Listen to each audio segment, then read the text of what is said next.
Bapak, adik-adik yang hadir di studio maupun yang di rumah. Ini luar biasa nih. Praise and worship langsung dimulai dengan sebuah lagu yang ciamik tenan. Tadi Rocky mengulang 3 kali. Yang terbaik yang ada padaku, ku persembahkan kepadamu. Itu lagu bagus bener. Itu lagu kalau kita mau hayati kata-katanya, kita renungkan. Itulah diri kita sebetulnya. Siapa sih yang gak mau memberikan yang terbaik buat Tuhan? Coba ada di sini.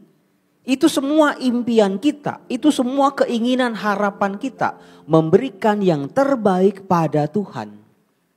Jangankan pada Tuhan, dalam keluarga sebagai orang tua aja, kalau bisa memberikan yang terbaik buat anak-anaknya. Betul? Kalau bisa kaki jadi kepala, kepala jadi kaki, banting tulang, peras keringat, betul-betul. Orang tua mau memberikan yang terbaik buat anak-anaknya. Saya yakin juga setiap orang yang menikah di depan altar Tuhan, itu ada satu wujud mimpi keinginan dia, aku akan memberikan yang terbaik untuk pasangan yang diberikan Tuhan kepadaku. Gak usah di situ juga lah, di sekolah. Kita mau, kita pengen memberikan yang terbaik. Sama tetangga kita, sama teman kita, sama sahabat kita, dalam lingkup kerja kita. Karena manusia diciptakan oleh Allah dalam sebuah kebaikan. Maka gak heran kita mau terarah pada yang baik. Tapi saudara-saudaraku yang terkasih, mimpi hanya mimpi. Maunya sih yang terbaik pada Tuhan, pada Bapak Uskup, pada sesama, pada tugas-tugas. Tapi seringkali kita menjadi tidak berdaya oleh kelemahan-kelemahan kita, oleh kesalahan-kesalahan yang pernah kita buat, oleh kerapuhan-kerapuhan kita. Sehingga apa yang baik yang dicita-citakan lama-lama tergerus.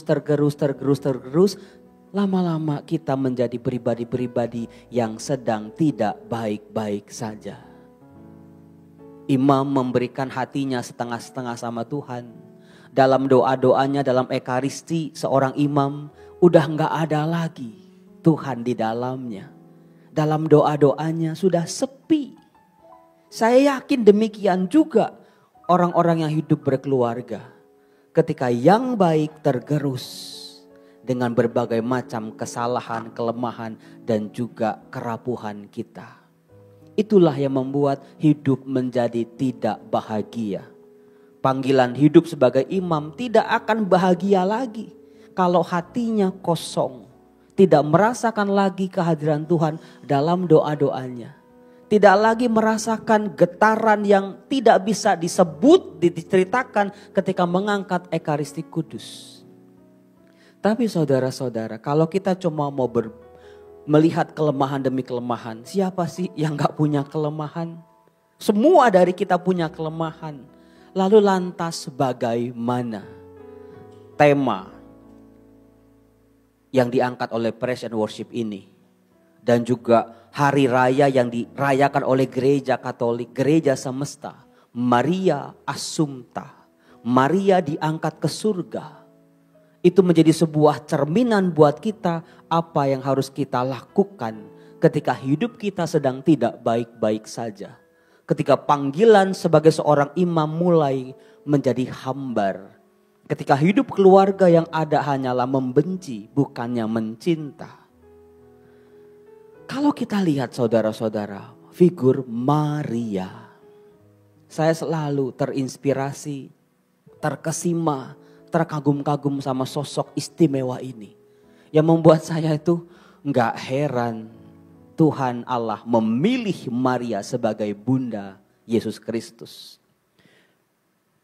Bisa kita lihat dari bagaimana dia menerima kabar gembira dari malaikat Gabriel, terus perjalanannya sampai ternyata bukan sampai berdiri di bawah salib di Yohanes bab 19 itu ya. Ternyata bukan. Bacaan pertama pada hari ini kitab Wahyu bab 11. Di mana pengarang Injil Wahyu, pengarang Wahyu melihat sebuah vision.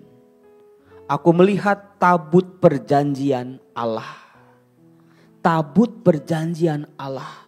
Tempat Allah hadir, tempat Allah disimpan. Itulah rahim Maria.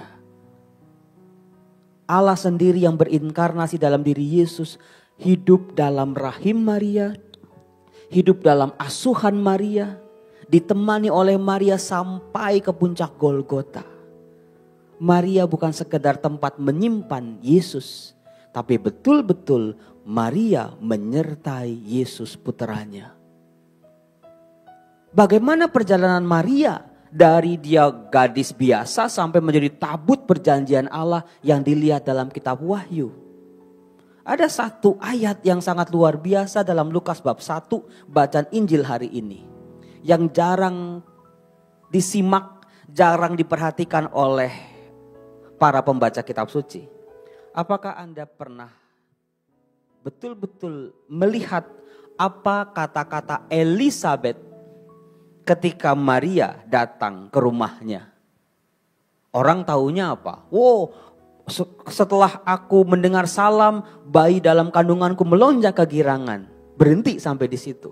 Tapi ada satu kalimat dari Elizabeth yang luar biasa yang membongkar siapa itu Maria dan bagaimana kualitas hidupnya. Elizabeth berkata, berbahagialah dia yang telah percaya bahwa firman Tuhan yang dikatakan kepadanya akan terlaksana. Perhatikan kata-katanya, kata-kata kerjanya kalau bisa disebut berbahagialah dia yang telah. Bukan yang akan percaya ya, yang telah percaya. Sebab firman yang disampaikan kepadanya akan terlaksana. Belum terlaksana atau sudah terlaksana. Ini akan terlaksana. Artinya apa? Di sini kita bisa melihat kualitas iman Maria. Meskipun janji-janji Tuhan belum terlaksana, belum kelihatan, masih samar-samar. Dia juga masih menerka-nerka apa maunya Tuhan. Dia telah percaya.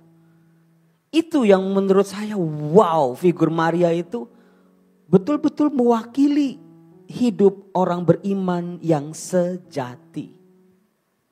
Kita seringkali diwakili seperti Thomas misalnya. Melihat dulu baru percaya. Betul?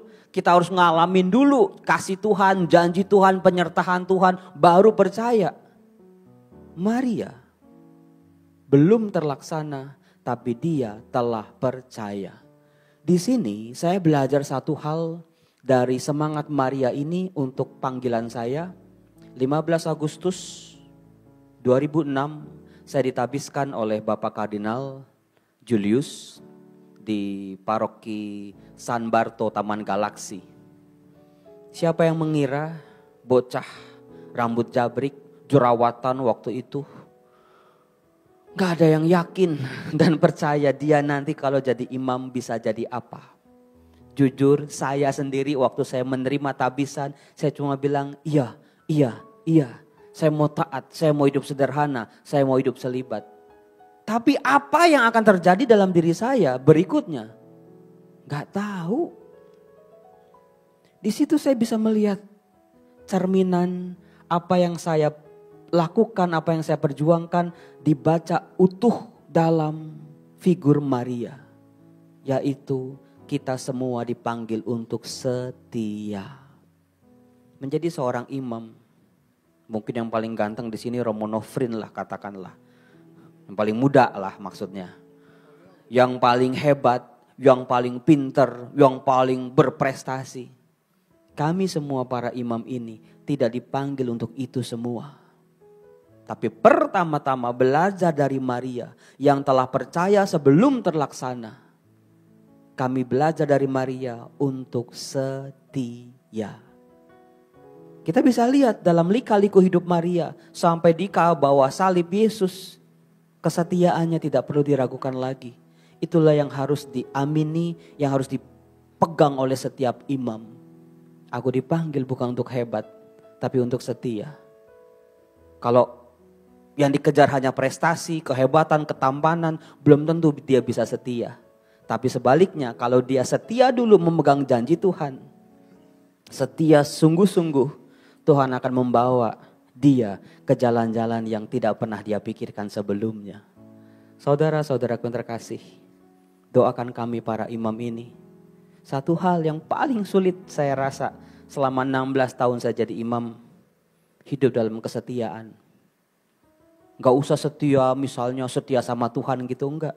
Setia bangun pagi, doa, ekaristi, doain umat, rosario, setia mengajar macet-macet, setia koreksi ujian mahasiswa, setia segala macam tugas-tugas rapat dan rapat. Kesetiaan yang besar itu tampak dalam kesetiaan dalam hal kecil. Yang kecil-kecil itu yang susah, karena kerap kali membosankan dan melelahkan. Doakan kami para imam ini, seperti kami juga tidak pernah lelah untuk mendoakan ibu bapak semua. Cari dulu kesetiaan pada Allah. Pasti semuanya akan ditambahkan kepada kita.